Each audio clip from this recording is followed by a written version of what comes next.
الشيطان الرجيم بسم الله الرحمن الرحيم الحمد لله رب العالمين والصلاة والسلام على سيدنا ومولانا أبي القاسم محمد اللهم صل على محمد وعلى آله الطيبين الطاهرين المعصومين رب اشرح لي صدري ويسر لي أمري واحلل عقدة من لساني يفقهوا قولي استغفر الله وأسأله التوبة الدرس العشرون 20واں درس اس کتاب کے مطابق کتاب الثقافة المہدویہ سید ریاض الحکیم دامہ ظلہ ان کی لکھی ہوئی کتاب ہے۔ گفتگو اس حوالے سے چل رہی ہے کہ امر اول پہلے گزر چکا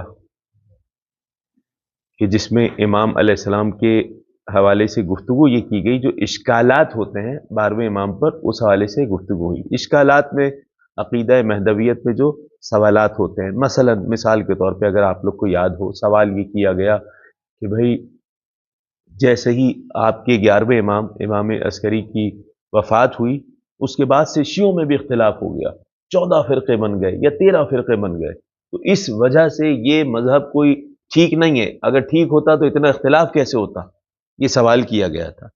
اس کا پہلا جواب کیا دیا؟ انبیاء کے بعد بھی، انبیاء کے دور میں بھی اختلاف ہوا، جو بت پرستی کرتے تھے وہ بھی اختلاف کرتے تھے، پھر کائنات کے نبی کی حیات میں ہی اس دنیا سے رخصت نہیں ہوئے تھے، قلم دوات مانگا، اتنا اختلاف ہو گیا، تو کوئی یہ آگے تو نہیں کہے گا کہ وہ دین صحیح نہیں ہے، نبی جو دین لے کے آئے، کیونکہ اختلاف مسلمانوں میں ہی ہو گیا۔ جانے کے فوراً بعد ایک اپنے خلفاء کو لے کے آ گئے، ایک کا نظریہ یہ ہو گیا کہ نہیں، جس طرح نبی اللہ بناتا ہے خلیفہ بھی اللہ، تو اختلاف تو وہاں پر بھی ہوا، تو اس کا مطلب یہ نہیں ہے کہ ایک سارے کے سارے باطل پر تھے۔ ایک چیز، دوسرا جواب یہ دیا گیا کہ جو آپ کہہ رہے ہیں 12 13 14 فرقے جتنے بھی بن گئے 11ویں امام کے بعد، پہلی بات یہ ان فرقوں میں سے کوئی شیعوں کے فرقوں کی بات کر رہے ہیں، کوئی ایک کی بھی کتاب دکھا دیں، کوئی بندہ کوئی کھڑا ہو کے کسی کی امامت کا قائل ہو جائے اور اس کے بعد وہ فرقہ بھی ختم ہو جائے، فرقہ ہو گئے چند لوگ اس کے پیروکار ہو جائے، تو اسے فرقہ نہیں کہا جاتا، ٹھیک ہے۔ مکتب تشیع میں 12 امامی میں اتفاق ہے اس بات پہ کہ 12ویں امام کی ولادت ہوئی ہے، ولادت ہونے کے بعد غیبت صغریٰ ہوئی، پھر غیبت کبریٰ ہوئی، اور اس وقت وہ حیات قید حیات میں، یہ پہلے گزر چکا ہے۔ ابھی سوال یہ ہو رہا ہے، بات یہ کہ امام غیبت میں ہیں تو کیا فائدہ، بہت بڑا موضوع ہے، میں بیان کر چکا ہوں، کافی اس پہ لکھا جا چکا ہے، ٹھیک، روایات بہت ساری ہیں، کائنات کے نبی سے بھی حدیثیں، یہاں ایک دو حدیثیں کچھ نقل کر دیں گے اس حوالے سے کہ بھئی اگر ظاہر ہوں تو کیا ہو جائے گا، بھئی ظاہر ہوں تو اچھا ہے، کم لوگوں سے ملیں، کوئی بات نہیں، جان کو خطرہ ہے تو یہ سوالات آ سکتے ہیں نا، اس کے جوابات بہت سارے دیے گئے ہیں، ٹھیک ہے۔ تو وہ جو کم لوگوں سے ملیں تو بھی مشکل ہے، وہ دوسرے اماموں نے یہی تو کیا، انہیں بھی قتل کر دیا گیا، اس سے پہلے والے 2 3 اماموں نے، اس کے بعد اتنا اگر کہیں ظلم ہو رہا ہے اور امام سامنے ہے تو پھر امام کی امامت پہ اعتراض ہونے لگے گا کہ آپ کیوں خاموش ہیں، ظلم ہو رہا ہے مثلا، ٹھیک ہے۔ تو ایک یہ بھی ہے، اور بہت سارے اس کے وجوہات لکھی گئی ہیں، تو یہاں چند کی جانب اشارہ کریں گے کہ کیسے غیبت کے دور میں بھی کہیں کوئی ایسا مشکل ہوتی ہے تو امام کیسے رہنمائی کرتے ہیں، اس طرف بھی روایت کی جانب اشارہ کیا گیا۔ پھر امام کی خود کی حدیث ہے کہ غیبت کے دور میں کیسے لوگ استفادہ کرتے ہیں، اما وجہ الانتفاع بی فی غیبتی، کیسے لوگ غیبت کے دور میں مجھ سے فائدہ اٹھائیں گے، 12ویں امام کی حدیث ہے، اور یہی حدیث رسول کریم کی بھی ہے، امام صادق علیہ السلام سے بھی ہے، یہی حدیث اسی موضوع پہ، کیسے فائدہ اٹھائیں گے، بالشمس کانتفاع بالشمس اذا غیبتها عن الابصار، جس طرح سورج بادلوں کے پیچھے جا کے چھپ جاتا ہے تو دن ختم تو نہیں ہو جاتا نا، دن تو رہتا ہے، روشنی رہتی ہے، اسی طرح امام پردہ غیب میں ہو تو بھی اس کی روشنی سے، اس کے علم سے، اس کے دین سے استفادہ کرتے رہتے ہیں۔ ایک یہ جواب دیا گیا، ٹھیک، تیزی سے ہم گزر جاتے ہیں، کوئی اتنا مشکل مطلب نہیں ہے، لیکن طویل اس حوالے سے گفتگو کی گئی ہے، ہم نے بیان کر دیا۔ فرما رہے ہیں فقد اتضح الجواب عن الاشکال فیہما من خلال النصوص والادلہ علی ولادتہ وغیبتہ، پہلے گزر چکا، الامر امران ثانی ثالث وہو طول عمرہ وغیبتہ، امام کی طویل عمر کیسے ہو سکتی ہے، امام کی غیبت کیسے ہو سکتی ہے، اس پہ کہہ رہے ہیں جواب پہلے گزر چکا ہے، اور وہ بہت ساری احادیث ہم پیش کر چکے، ٹھیک ہے۔ غیبت کے حوالے سے، طویل عمر کے حوالے سے، یہ کوئی نیا نظریہ نہیں ہے، انبیاء علیہ السلام کی غیبت ہوئی، ٹھیک ہے، اور اس کے علاوہ طول عمر، حضرت نوح علیہ السلام کی 2500 سال کی عمر تھی، ٹھیک ہے، تو اس پہ جب وہ نبی ہو سکتے ہیں تو یہ امام کی بھی ابھی تو 1100 سال 1150 سال ہوئی ہے، ٹھیک ہے. تو یہ اعتراض یا غیبت پہ اعتراض کہ غیبت کوئی نئی چیز نہیں ہے، رسول کریم غیبت کا بتا چکے ہیں، امام نے غیبت کا ذکر کیا، ساری احادیث آپ پڑھ چکے ہیں. تو کہہ رہے ہیں اس پہ زیادہ وقت لگانے کی ضرورت نہیں ہے کہ زمین ایک لمحے کے لیے بھی حجت خدا سے خالی نہیں ہوتی ہے. من ماتا ولم یعرف امام زمانے ہی ماتا میتتن جاہلیہ. تو اس میں یہ مخالفین کے یہاں بھی حدیث ہے، حتیٰ انہوں نے اس بات پہ دلیل قائم کی کہ سقیفہ میں اگر لوگ سقیفہ میں بیٹھ گئے تھے جا کے تو وہ کوئی غلط کام نہیں کیا تھا، وقت کے امام کو چن رہے تھے وہ، کیونکہ اس لمحے اگر کوئی مر جاتا نبی کے بعد تو کفر کی موت مرتا، ضلالت کی موت مرتا، گمراہی کی موت مرتا، اسے کفر کی موت سے بچانے کے لیے جمع ہوئے تھے. تو آپ کے نزدیک اتنا اہم ہے یہ حدیث کہ آپ اسے دلیل قرار دے رہے ہیں کہ انہوں نے صحیح کیا کہ نبی کا جنازہ چھوڑ دیا. امام بنانے کا ہم اس کا جواب دے چکے ہیں، امام بنانے کی ضرورت نہیں تھی، امام بنا چکے تھے نبی، ٹھیک ہے. لیکن پھر بھی آپ دلیل قرار دے رہے ہیں، تو اس کا مطلب یہ ہوا کہ ہر زمانے میں کوئی نہ کوئی امام ہونا چاہیے. جب ہر زمانے میں امام ہونا چاہیے تو اس زمانے میں کون ہے امام؟ ٹھیک ہے. تو آپ کے پاس تو کوئی امام نہیں ہے، ہم تو امام کی دلیل دے رہے ہیں، یہ ہم پہلے ذکر کر چکے ہیں. فرما رہے ہیں خصوصاً ان المسلمین جميعا يعتقدون بحصول حالات غیبته مماثلہ لاشخاص اطول عمرا منه مثل نبی اللہ عیسیٰ. حضرت عیسیٰ علیہ السلام کی طویل حیات، اس پہ اعتراض نہیں کریں گے. حضرت خضر علیہ السلام کی حیات، اس پہ اعتراض نہیں کریں گے. جناب الیاس، اس پہ اعتراض نہیں کریں گے. ويتأكد ذلك بملاحظة الروايات المتقدمة وغيرها التي نصت على ظهورهما مع المہدی علیہ السلام، خصوصاً عیسیٰ علیہ السلام. یہ پیچھے آ چکی ہے روایت کہ حضرت عیسیٰ علیہ السلام امام مہدی علیہ السلام کے ساتھ ساتھ آئیں گے، تو ان کی طویل حیات پہ اعتراض نہیں ہو رہا، امام مہدی کی طویل حیات پہ اعتراض کیوں ہو رہا ہے؟ ٹھیک. اما الامر الرابع، چوتھا امر. پہلا دوسرا تیسرا سمجھ آیا؟ پہلا امر کیا؟ اشکال سوال کہ بھئی شیعوں کا، وہ پہلے درس میں گزر چکا ہے، شیعوں کے اتنے فرقے بن گئے، اس کا جواب دے چکے ہیں. ٹھیک ہے. 11ویں امام کے بعد کوئی فرقے نہیں بنے، سارے کے سارے شیعہ متفق ہیں اس بات پر کہ 12ویں امام کی ولادت ہو چکی ہے، غیبت صغریٰ ہوئی، 4 نائبین تھے، 4 سفراء تھے، اس کے بعد اب غیبت کبریٰ ہے، اس میں کوئی اختلاف نہیں ہے. دوسرا امر کیا ہوا؟ امام علیہ السلام کی طویل عمر پہ. تیسرا امر غیبت پہ اعتراض کہ غیبت کیسے ہو سکتی ہے. ٹھیک ہے. اس پہ ساری احادیث ہم بیان کر چکے. ایسا نہیں ہے کہ بس غیبت ہوئی اور ہم نے نظریہ بنا لیا. کائنات کے نبی سے بھی حدیث ہے، 6 امام، 5ویں امام، 4تھے امام، 7ویں امام، کہ میرے بیٹے کی آخری امام کی غیبت ہوگی. ٹھیک ہے. یہ بیان ہو گئے. 3 امر ہو گئے. چوتھا امر کیا ہے؟ وَهُوَ دَوْرُهُ علیہ السلام وَفَائِدَةُ وُجُودِهِ فِي فَتْرَةِ الْغَیبَةِ. غیبت کے وقت ان کے وجود کا فائدہ کیا ہے؟ ٹھیک. سینکڑوں حدیثیں آپ کے ذہن میں آ جائیں گی اس طریقے کی. لولا الحجہ لساقت الارض باہل. زمین انسانوں سمیت ختم ہو جائے اگر حجت خدا نہ ہو. حدیثیں ہیں نا. ٹھیک ہے. یعنی اگر ہم جی رہے ہیں، ہم سانس لے رہے ہیں، جتنی نعمتیں ہیں، کچھ بھی نازل ہو رہی ہیں، سب حجت خدا کے صدقے میں. ٹھیک ہے. یعنی بارش برسنا سب، یہ تو دوسری حدیثیں ہیں اپنی جگہ، لیکن وہ جواب ہے اس کا. لیکن کہہ رہے ہیں فیمکن ان یتخلص فی مجالین. ہم زیادہ تفصیلی گفتگو نہیں کریں گے، صرف 2 حصوں میں بات کو بیان کریں گے. دیکھیں ملأ الفراغ القیادی وقت الطریق امام ادعیہ المہدی. کہہ رہے ہیں آسان الفاظ میں دیکھیں، آپ کو شیعوں میں یعنی 12 اماموں میں، 12 امام کے جو قائل ہیں ان میں امام مہدی ہونے کے دعوے دار نہیں ملیں گے، یا بہت کم، شاید کوئی ہو جائے وہ دین سے ہی خارج جائے گا کہ میں امام مہدی ہوں. ایسے دعوے دار مل جائیں گے، ہم امام سے ملتے ہیں، ٹھیک ہے، اور امام نے ہمیں یہ حکم دیا ہے، ایسے دعوے دار مل جائیں گے. یہ دعویٰ کرنے والا میں امام مہدی ہوں، یہ مخالفین میں بہت گزرے اور انہی میں ہے. کیوں؟ کیونکہ ہمارے یہاں یہ عقیدہ تو بالکل مسلم ہے کہ امام کی ولادت ہو چکی ہے اور غیبت میں. یہ نہیں ہے ولادت ہوگی کہ کوئی آگے دعویٰ کر لے میری ولادت ہو چکی ہے، میں امام مہدی ہوں. ٹھیک. یہ ہمارے یہاں نہیں ملے گا. کہہ رہے ہیں آپ کیا ملے گا؟ کیوں؟ کیونکہ آپ کی عقیدہ نہیں ہے ولادت کا. ٹھیک. تو اس طرف اشارہ کر رہے ہیں کہ آپ کے یہاں جب عقیدہ نہیں ہے، اور ہمارے یہاں عقیدہ کیا ہے؟ امام علیہ السلام کی ولادت ہو چکی ہے، غیبت میں ہے. اسی عقیدے کی وجہ سے امام جو غیبت میں، کتنے سارے لوگ دعوے دار کھڑے ہو جاتے شیعوں میں اگر یہ عقیدہ نہ ہوتا. تو غیبت کا ایک فائدہ یہ ہے کہ جھوٹے دعوے دار ٹھیک ہے نہیں پیدا ہو. یہ اس طرف اشارہ کیا. واضح ہوئی یہ بات بھائی؟ وتفاعله مع قضیۃ المہدی المنتظر ولذلك نجد، ہم پاتے ہیں ان ادعاء المہدویہ فی الوسط الشیعی الامامی الاثنی عشری یکاد یکون منہدما. تقریباً یہ دعویٰ ہے ہی نہیں. شیعوں میں کوئی کھڑا ہو کے کہہ دے میں امام مہدی ہوں، جتنی صفات ہیں ان کو دیکھ کے سارے دعوے کو فوراً ہی رد کر دیا جائے گا. لأن الاعتقاد بحویتہ الشخصیہ کہ بھئی ہمارے یہاں کیا ہے حدیث، امام عسکری کے فرزند ہے، پہلے ہم بیان کر چکے ہیں، شیعوں کا اتفاق ہے، تو کوئی یہ دعویٰ ہی نہیں کرے گا میں امام عسکری کا فرزند ہوں مثلا، ٹھیک، وولادتہ وقطع الطریق امام هؤلاء الادعیاء فاکتفى الدجالون بادعاء الارتباط بہ، تو دجال صفت افراد نے کیا کیا کہ ہمارا ارتباط ہے امام سے، امام نے ہمیں یہ حکم دیا ہے، یا ہمیں دو ہم امام تک دیں گے، مثلا پہنچائیں گے، اس طریقے کے دعوے ہوئے ہیں۔ اب الانتساب للامام وذلك اخف وطأة من ادعاء المہدویہ نفسها، یہ کم ہے اس جرم سے جو مہدی ہونے کا دعویٰ کر لے، ٹھیک ہے، تو وجہ کیا ہے، یہ غیبت کا فائدہ ہے۔ کما حدث مع باقی المسلمین فی مناطق و اصول مختلفہ، مختلف زمانوں میں جب سے امام غیبت میں گئے آج تک کتنے مخالفین دعویٰ کر چکے، میں امام مہدی ہوں، میں امام مہدی ہوں، میں امام مہدی، جھوٹے دعوے کر چکے ہیں اور آج بھی کرتے رہتے ہیں۔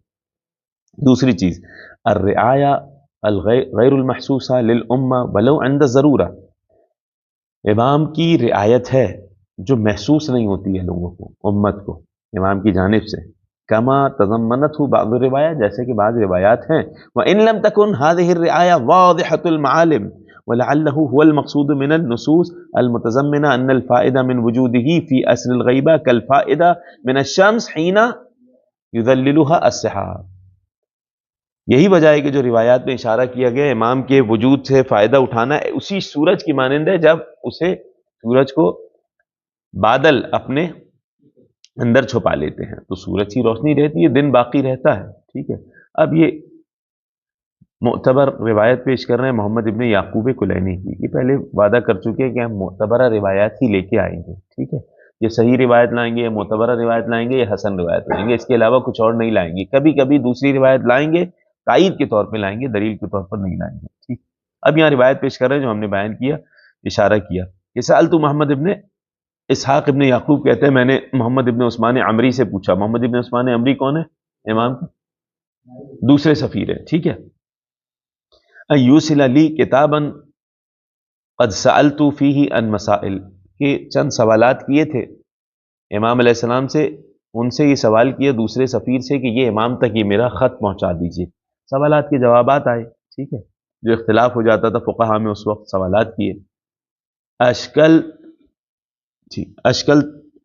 علیہ، جو سوالات میرے لیے مشکل پیدا کر رہے تھے میں نے بھیج دیے تھے امام کو لکھ کے، فورد التوقیع بخط مولانا صاحب الزمان، امام علیہ السلام کے دست مبارک سے لکھی ہوئی ان کی خط میں، ان کی رائٹنگ میں توقیع آئی، جواب آیا، ٹھیک ہے، اس پہ بھی پوری دلیل ہے باقاعدہ اور تفصیل ہے کہ کیسے پہچانتے تھے کہ امام کا خط ہے، ٹھیک ہے، جو پہلے سے خط آ رہا تھا بالکل امام عسکری اسلام کے وقت سے، امام ہادی امام عسکری کا بالکل ویسا ہی خط تھا، ٹھیک ہے، اور اس کی پوری علامات ہوتی تھی کہ جس کے ذریعے پہچانا جا سکتا تھا، میں پہلے بھی ذکر کر چکا ہوں کہ باقاعدہ خالی خط بھی لکھ کے بھیج دیا جاتا تھا، امام کی جانب سے اس کا جواب آیا تھا، خالی خط لکھ کے بھیجا، اگر کوئی غیر معصوم کے پاس بھیجے خالی خط آیا، یہ کیا ہے بھائی، کیا سوال کیا، اس نے جو سوچا تھا وہ بھی جواب آ جاتا تھا، نائب کے ذریعے آ رہا ہے، ٹھیک ہے، یہی سوچا کہ بھائی یہ نائب ہے مولا آپ کے یا نہیں ہے، جب جواب آیا بالکل یہ نائب ہے، شک نہ کرو، ٹھیک ہے، تو اس طریقے کے باقاعدہ روایات ہمارے سامنے موجود ہیں۔ تو امام سے سوال کیا تھا، مختلف سوالات کے جواب آئے، ان میں ایک سوال یہ کیا تھا کہ مولا پھر غیبت کا فائدہ کیا ہے، کیسے لوگوں تک یہ فائدہ پہنچے گا، جواب یہ آیا اما وجہ الانتفاع بی، ہاں کیسے مجھ سے فائدہ اٹھائیں گے، فی غیبتی، غیبت کے دور میں میری، یہ 12ویں امام کہہ رہے ہیں، فکل انتفاع بالشمس اذا غیبتها عن الابصار الصحاح، سورج کی مانند ہے جب سورج کو بادل چھپا دیتے ہیں اس کے بعد بھی استفادہ ہوتا ہے سورج سے، اور اس کی بہت زیادہ باقاعدہ توجیحات اور تحلیل موجود ہے، علامہ مجلسی نے کمال کیا ہے اس میں، اس کے ذیل میں کہ سورج سے بادلوں کے پیچھے چلا جائے تو اس کے بعد کن کن طریقوں سے اس سے استفادہ ہوتا ہے، کیا کیا فائدہ دیتا ہے، ٹھیک ہے، پھلوں کے لیے، درختوں کے لیے، ٹھیک ہے، لوگوں کے لیے، چرند پرند کے لیے، ماحول کے لیے، یہ سورج بادل کے پیچھے جا کے کتنا فائدہ دے سکتا ہے، یہ والی چیزیں بڑی اچھے انداز سے ذکر کی ہیں۔ بل ان حضورہ علیہ السلام بین الامہ، اب یہ کہہ رہے ہیں کافی طویل عرصے کے لیے امام علیہ السلام کا امت کے درمیان میں موجود ہونا، من دون ان تتہیأ له ظروف قیامہ وتحملہ لمسؤولیتہ الکاملہ فی الاصلاح الشامل لمسؤولیته الکاملہ فی الاصلاح الشامل یسبب له الحرج من جہتین۔ امام علیہ السلام اگر نگاہوں کے سامنے ہو جائیں تو مسئولیت اور بڑھ جائے گی کہ اتنا زیادہ ظلم ہو رہا ہے سب کچھ، اور امام علیہ السلام کے لیے ابھی لوگ تیار ہی نہیں ہوئے۔ امام کو کیوں رکھا گیا ہے؟ وجہ کیا ہے؟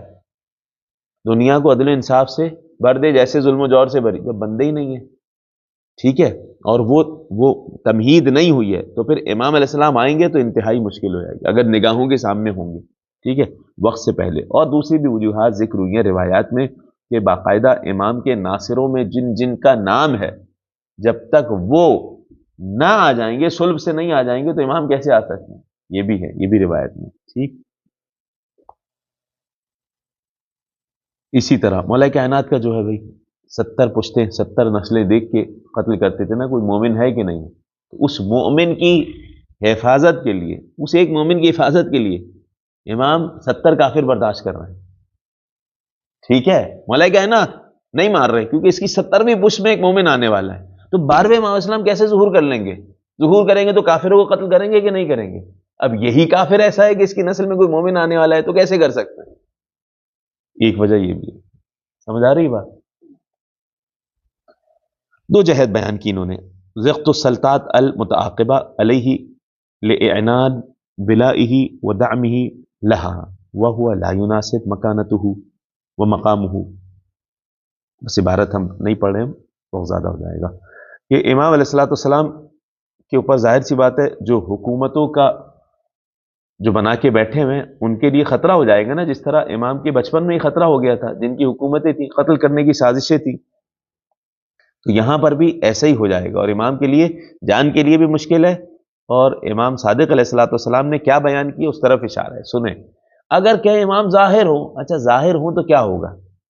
بہت توجہ کیجیے اس مسئلے اس بات کی طرف، ظاہر ہوں تو کیا ہوگا؟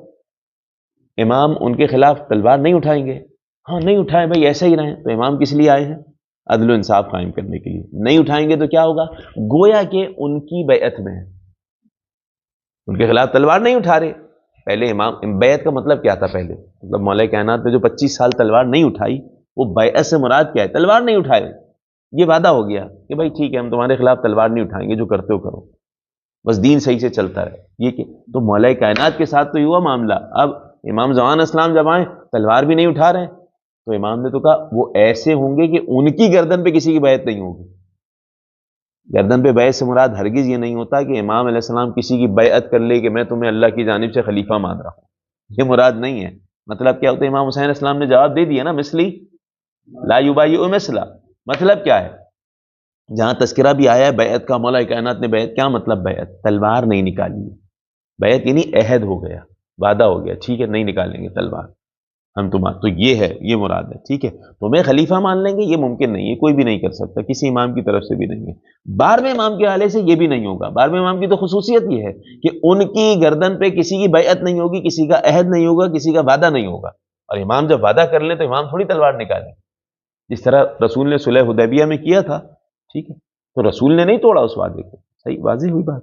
اب امام صادق علیہ السلام کی حدیث یہ ہے، یقوم القائم علیہ السلام ولیس لأحد فی عنقہ عقد۔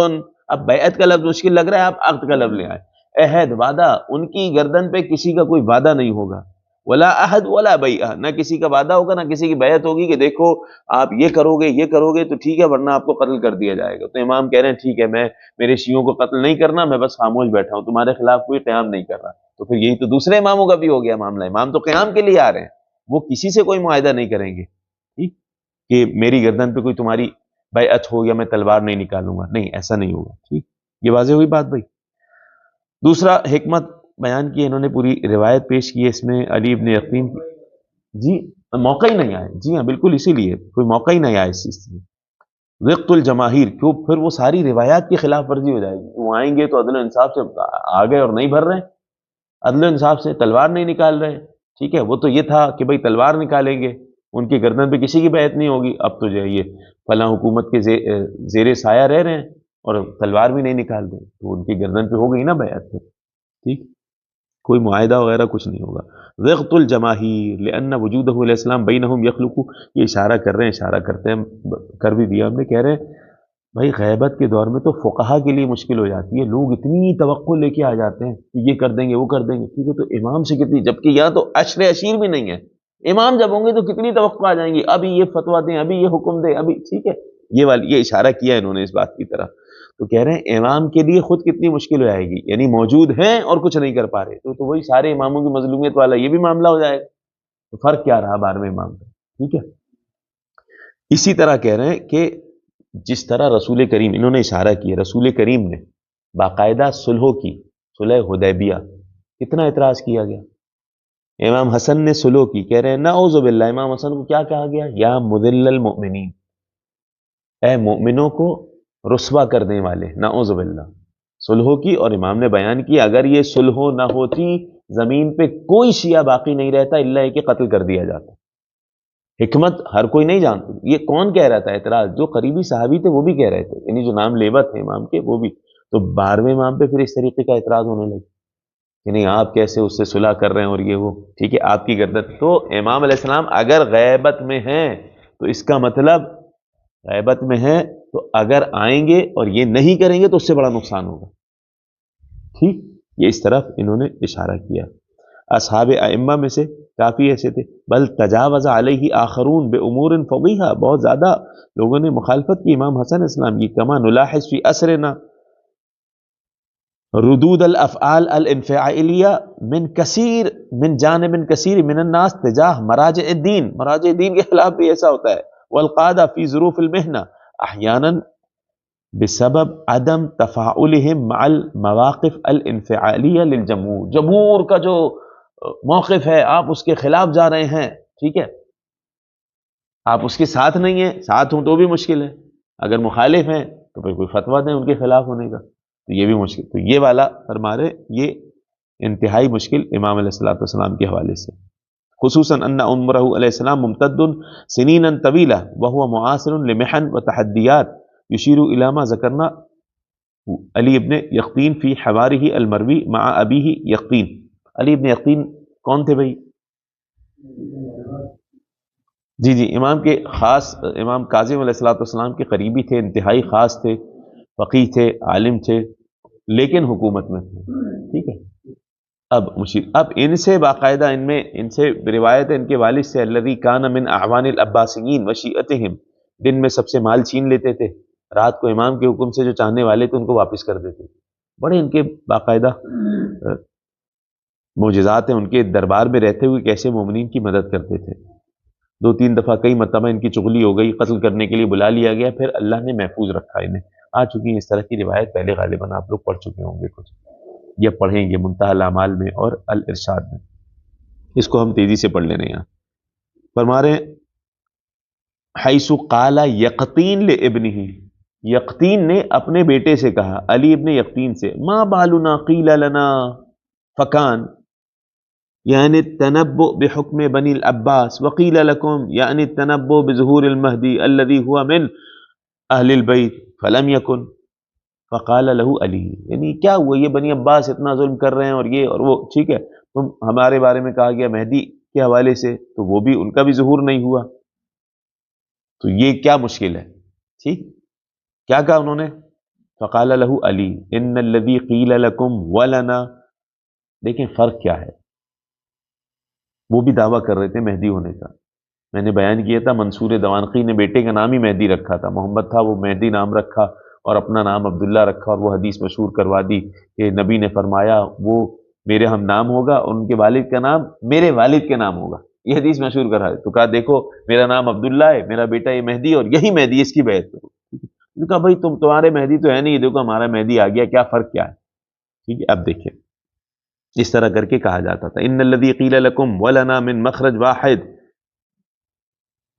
اس کے ذیل میں تشریح بھی لکھی ہوئی ہے، حاشیے میں پڑھیے گا، بہترین ہے تشریح، غیر ان امرکم حضر ووقتہ فاعطیتم محضہ وکان کما قیل لکم، اچھا یہ بھی ہے روایت، اصل میں اس طرف بھی اشارہ ہے کہ 12ویں امام جب آئیں گے تو عباسی خلفاء کی حکومت کو ختم کریں گے، تو کوئی کیا وہ تو ختم ہو چکی تھی، اس کے لیے امام سے پوچھا گیا وہ تو ختم ہو چکی، دوبارہ بنے گی ان کی حکومت، ٹھیک ہے، ان کی حکومت دوبارہ بنے گی اور وہ ختم ہوگی. انہوں نے بنی امیہ کو پیچھے چھوڑ دیا تھا، تو کہا دیکھو یہ تو آ گئے ہیں امام، تم تو آئے نہیں تمہارے، تو اس طرف بھی اشارہ ہے. فلو قیل لنا ان هذا الامر لا يكون الا الى 200 سنه و300 سنه لقست القلوب، اگر یہ بتا دیا جاتا کہ کب ہوگا یہ ظہور، 200 سال سے پہلے نہیں ہوگا، 300 سال سے پہلے نہیں ہوگا، یہ علی ابن یقین اپنے باپ کو بتا رہے ہیں، اگر یہ بتا دیا جاتا تو دل سخت ہو جاتا. یہ منتظر نہیں رہتا کبھی. ہم نے بیان کیا چھٹے امام کے دور میں بھی بوڑھے بوڑھے لوگ آ رہے ہیں کہ وہ کب آئیں گے جن کے منتظر ہیں ہم. تو امام نے کہا بس انتظار کرو، اس عقیدے پہ ثابت قدم رہو، مر بھی جاؤ گے تو کوئی پریشانی نہیں ہے، قبر میں اللہ فرشتے کو بھیجے گا جو اٹھائے گا، ان کے لشکر میں شامل فرما دے گا.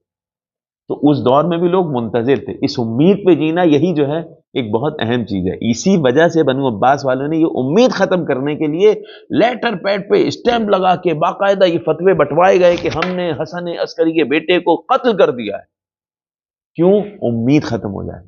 ائمہ اہل بیت علیہ السلام نے امید دلائی ہے، سب سے بڑی چیز یہ کہہ رہے ہیں اگر کہہ دیا جاتا 200 سال بعد ہوگا، 300 سال بعد ہوگا ظہور، تو یہ امید ختم ہو جاتی. امید ختم ہو جاتا ہے، انسان گناہوں میں پڑ جاتا اور نا امید ہو جاتا. لرجعت عامۃ الناس عن الایمان الی الاسلام، سب کے سب ایمان چھوڑ چکے ہوتے، مسلمان ہو جاتے اور بعد میں اسلام بھی چھوڑ چکے ہوتے، کافر ہو جاتے، یعنی الاسلام العام اللہ غیر مذہب اہل البیت. لیکن قالوا ما اسرعہ، کیا اسی طرح قیامت کا بھی کہا گیا نا، قیامت نزدیک ہے. اگر کہہ دیا جائے آج سے 500 سال بعد قیامت آئے گی، پہلے ہی کہہ دیا جائے تو کیا ہوگا بھائی؟ ٹھیک ہے 500 سال بعد آئے گی تو آئے گی، دیکھا جائے گا بھائی. جب بھی وہ گناہوں میں پڑ جائے گا، دین بھی چھوڑ دے گا، سب کچھ.